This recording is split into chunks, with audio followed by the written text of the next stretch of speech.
Welcome on the 7:30 on LABEL television. Today, Thursday, November 13, 2017 in Libreville. Ladies and gentlemen, good evening. On Wednesday, November 29, 2017, an emergency meeting was held at the initiative of the French President Emmanuel Macron on the sidelines of the 5th African European Union Summit in Abidjan on the fight against the traffickers of migrants sold as slaves in Libya. Evan Bala reports. In addition to France, the EU, the Secretary General of the United Nations, Germany, Italy, Spain, Chad, Niger, Libya, represented by the President Fayez al-Sarraj, Morocco and Congo-Brazzaville were invited. During a press conference given at the residence of the French ambassador shortly after the meeting, Emmanuel Macron announced that a series of measures had been taken. Libya has reaffirmed its agreement to allow access to Libyan soil to evacuate camps where these scenes of barbarism have been identified, said the head of state of France.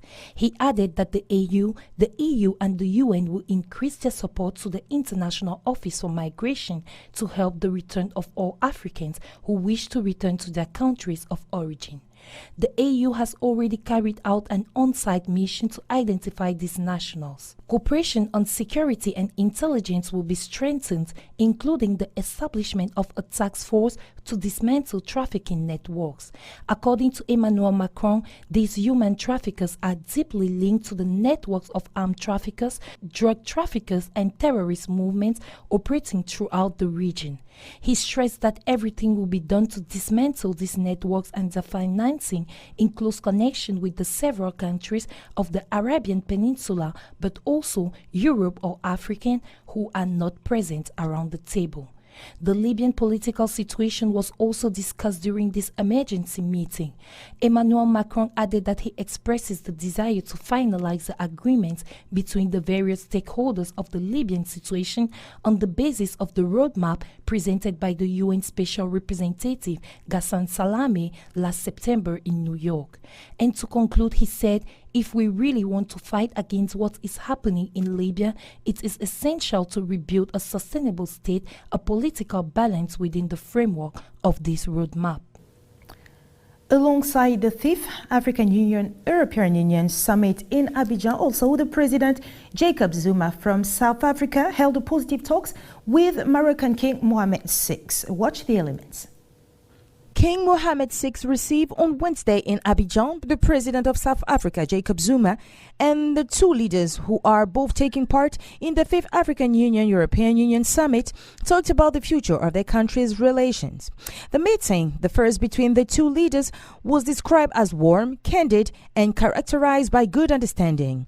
But Morocco unilaterally downgraded relations with South Africa in 2004 when Pretoria gave diplomatic recognition to the Sahrawi Arab Democratic Republic, which claims the Western Sahara as its territory. Morocco insists that Western Sahara is a part of Morocco and continues to occupy the territory, forcing the SADR to operate from neighboring Algeria. Zuma, meeting with the king, is a part of Morocco's major diplomatic offensive to return to Africa. In February this year, the North African country returned to the African Union, even though the SADR remained a member. On the diplomatic front, the King Mohammed VI and President Zuma decided to appoint plenipotentiary ambassadors to Pretoria and Rabat. The high-level this time talks thus break away with the animosity that characterized bilateral relations because of the Sahara issues and herald a new area of dialogue and cooperation that will open a new chapter in Moroccan-South African relations. These talks also fall in the context of the rapprochement process initiated by King Mohammed VI with all African countries, regardless of the stand on the Sahara, out of his concern to promote Africa's integration. On the sideline of the AU-EU summit, the monarch also had talks with Angolan President João Lourenço, as well as President Emmanuel Macron from France. Libya has been in the headlines in a lot of countries in Africa, and also concerning the migration problem in this country, the football star and former Cameroonian international striker Samuel Eto'o has distanced himself from story which allege he sponsored a chartered airplane which conveyed Cameroonian nationals away from the troubled slave market zone in Libya. Get the details in this element. A story has been going around social media just before the African Union, European Union and the United Nations announced the creation of a task force to deal with the migration crisis, notably in Libya, that Samuel Eto'o, one of Africa's best football player, was a middle of a polemic that he has sponsored a chartered airplane which conveyed Cameroonian nationals away from the troubled slave market zone in Libya. But Eto'o on his official Facebook page described the rumors as baseless and totally untrue. He wrote, "Several sites have circulated a rumor that I would have given money to every migrant returnee in relation to a topical issue. This rumor is absolutely unfounded." He also added, "I would therefore take advantage of this opportunity, dear brothers and sisters, to emphasize that love prevents more evils than money can solve. So let's not waste our precious time looking for thrills at the expense of grieving people, but let us use this time to prevent other brothers from being deprived of their dignity. Let us not just react when he can prevent, because among these victims are certainly people who have been our neighbors at some point, but to whom we have not deigned to look kindly." Was it a way for his supporter to ask him to do so? As the football player was not involved in this polemic, he added, "Let us build our Africa by having a positive impact on each other." In Zimbabwe, the new Zimbabwean president, Emerson Mnangagwa, inherits the economic record of Robert Mugabe. Less ideological than its predecessor, it could take steps to stabilize the situation without the state of the Zimbabwean economy improving in the short term. A commentary in this. In his inaugural speech on November 24th, Emerson Mnangagwa, the new president of Zimbabwe, was very aggressive on economic issues, recalling that the reconstruction of the country will be incorporating elements of market economy and by encouraging entrepreneurship. One of his first steps in the economic field was to rename Patrick Shinamasa, a ZANU-PF history, to the post of finance minister, who had been demoted by Mugabe a month ago to the newly created portfolio of cybersecurity. Prime Minister of Zimbabwe until the 18th April 1980, Robert Mugabe took the reins of a relatively diversified economy with a growth rate of more than 10% in 1980 to 1981. Today, the Zimbabwean economy is in crisis, with per capita income rising from $1,269.5 in 1981 to $590.7 in 2008, according to the World Bank. Zimbabwe experienced its first economic difficulties in the late 1980s with balance of payment problems and a large budget deficit.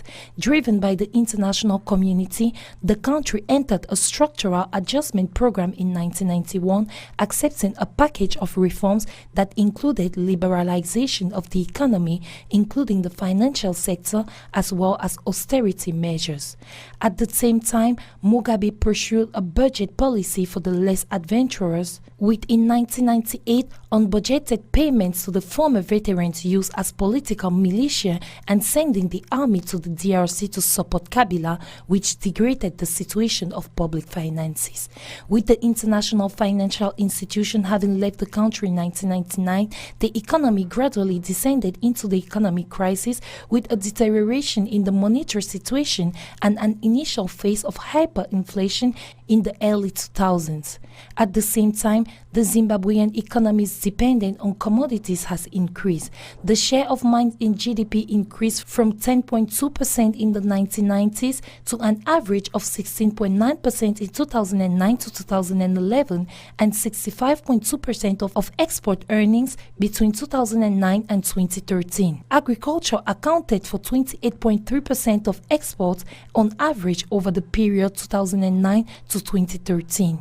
Nearly 93.5% of export earnings thus depended on raw materials in 2009 to 2013. In the same year, Zimbabwe abandoned its own currency, adopting the dollar as a means of payment to absorb the problems of hyperinflation. This dollarization led to a stabilization of the economic situation with an average annual growth rate of 2.9% between 2009 and 2016. According to the international development experts, one of the priorities of the new government must be to revive Zimbabwean agriculture, which will have a very strong effect on the rest rest of the economy, helping to reduce poverty. The agricultural sector is the basis of the direct and indirect income for 70% of the population, while 11 million hectares of state-owned arable land are now untapped. In a surprising press release issued on Wednesday, the Office of the President of Sierra Leone at State House has appointed the former Deputy Inspector General of Police, Richard Moigbe, as the country's new Inspector General of Police, replacing his former boss, Francis Munu, who has been sent to neighboring Liberia as ambassador. New appointments were also made in the National Intelligence Agency as well as in the Office of National Security. In a surprising press release issued on Wednesday, the Office of the President of Sierra Leone, State House, has appointed former Deputy Inspector General of Police Richard Moigbe as the country's new Inspector General of Police, replacing his former boss Francis Munu, who has been sent to neighboring Liberia as ambassador. Earlier this month, a series of accusations were made against the police for siding with the ruling government against the opposition following the arrest of opposition spokesman Lawrence Lima. The civil society also and governance groups had in the recent past raised concerns about security forces taking side in party politics. But last month, the country's two main political parties, the ruling All People's Congress and the main opposition Sierra Leone People's Party, signed a memorandum of understanding with police in an effort to sustain peace ahead of the March 2018 elections. We will now talk about insurance. The Ivorian boss of NSIA, the main insurance group in French-speaking Africa, has finalized the acquisition of Diamond Bank SA, a subsidiary of the Nigeria group of the same name, active from Cotonou to Dakar. Listen to the details. Revealed on November 27, the NSIA Group, chaired and led by Jean-Kakou Diago, finalized on November 24 the purchase of the West African banking group Diamond Bank SA, a subsidiary for French-speaking Africa of the Nigerian giant Diamond Bank. The insurance leader of French-speaking Sub-Saharan Africa will have disbursed a total of 61 million euros via three of its companies, Manzi Finance SA, Sia Bank Côte d'Ivoire, and Sia Life Insurance Côte d'Ivoire, to acquire 1,985,000 shares of Diamond Bank SA, representing 97.07% of its share capital.